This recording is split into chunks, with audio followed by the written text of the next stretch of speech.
Hello slashing friends, if you're looking for a very strong archer build in the endgame based on multishot without using the explode bug, I'm very happy to give you my setup for a very strong and cool build to play with. If you like the content, don't forget to subscribe and I'll explain everything that you need to know in that video.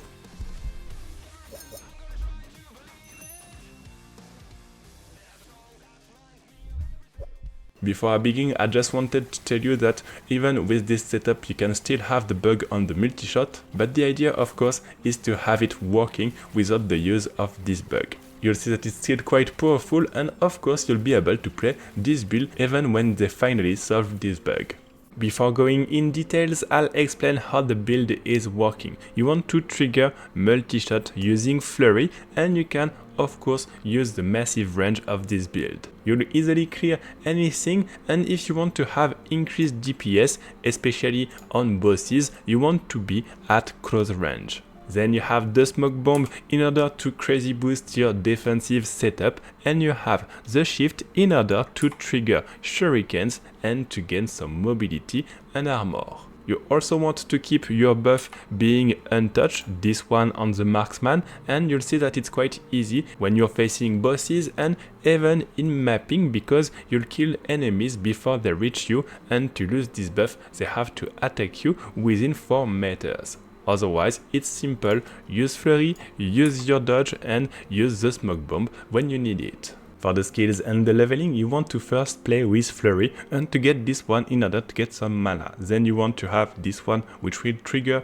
multishot. You can also get this node for the arrow frequency and finish with the attack speed just here, stack of attack speed and this one for additional stacks. After that, you want to level up multishot. In order to trigger the combo, you want to get this one to increase the damage and this one just here in order to have double shot with multishot. That's why sometimes you have 2 attacks of multishot, it's this passive. Then you want to have this node which will increase damage to close targets, and even if it will reduce the damage that you deal to far away targets, it doesn't matter too much, it's still very easy to kill them, and you want to have this node in order to boost your damage to bosses. Then you want to have additional arrows just here, increase damage when you stand still, and this one for the critical strike multiplayer. As you can see, my skill is level 19 because when you kill a boss, you want to use this point. It will greatly increase the damage that you deal to bosses. After some testing, it's around 40% of DPS, so it's very important to have it when you face bosses. Otherwise, when you do some mapping, simply remove this point and keep it open so that you can put the point if you face a boss. You'll also see that in the gameplay,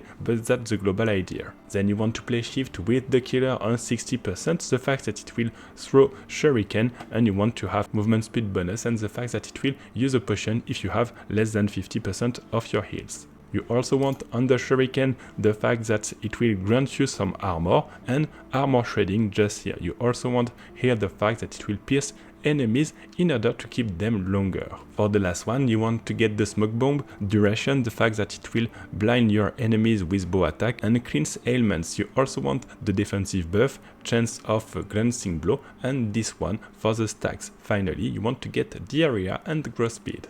For the gear, you must play exactly the affixes that I will give you in order to have a very good scaling in the endgame. On the helm, you want a base of critical strike multiplier and +3 to multishot. It's important to have this +3. You also want increased damage per arrow on multishot. That one is very important. You want it here, you want it on the armor, and you also want it on your idols. Then on it you want some armor, some heals or resistances, this one too, some heals. You also want increased armor shred effect in order to boost your damage. For the belt you want to have some physical damage, some heals and hybrid life, and this one also some hybrid life, armor, movement speed, dexterity, and for this one dexterity, critical strike chance to shred armor on hit, and hybrid life. Make sure to reach around 100% of critical strike with this build. Then you want at least +2 here on your relic, some critical strike multiplier and resistances. For the rings, you want to have 2 base of critical strike chance, physical damage, dexterity, and also some resistances. If you can for the quiver, you need to take a multiplier base, just like a bit of resistances. That's why I have this one, even if when I channel my resistances are okay, not too bad, but I can't use another one. So if you can take a multiplier base and then you want bow damage, bow physical damage and chance to shred armor on hit. For the bow, you want to have this one, critical strike multiplier, attack speed and critical strike chance, and physical penetration. The best base would be bow critical strike multiplier in order to boost your damage. Then you have two choices. This one, which is a good base, but will require that you move every 2 seconds in order to have your boost. The time that you move, you'll also lose a bit of DPS, and this one is quite comfort because you can simply stay brain dead and just kill your enemies. That's why I chose this one,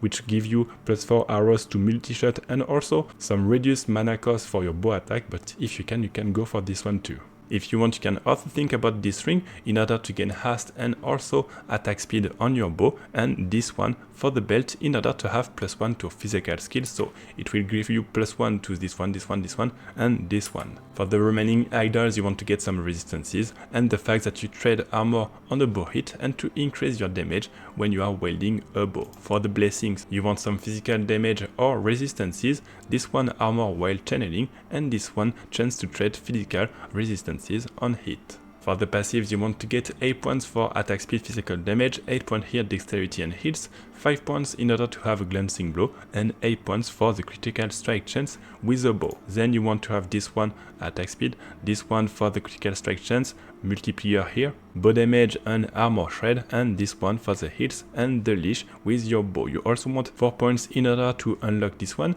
chance to shred armor, and this one critical strike chance when you have the buff, critical strike multiplier also when you have the buff.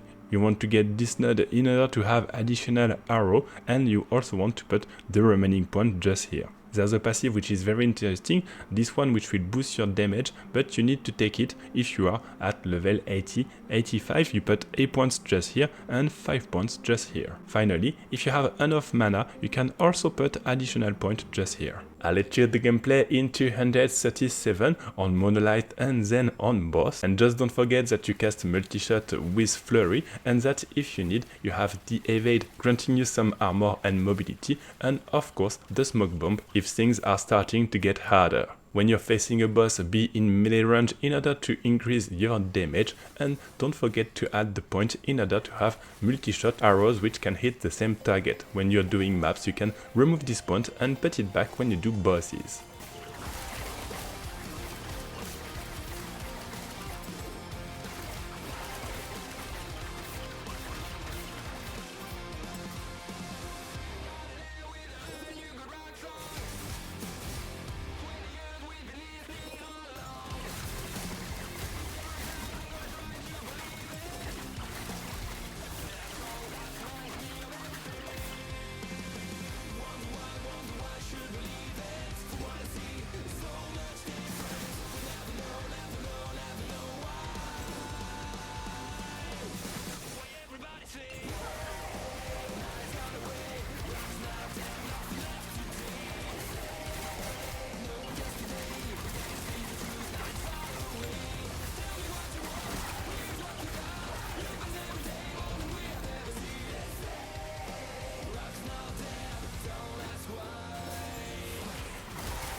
Thanks for watching this video. I hope that you'll enjoy this very fun to play Archer, and as usual, if you have any questions, feel free to post in the comments. I'll be happy to answer you.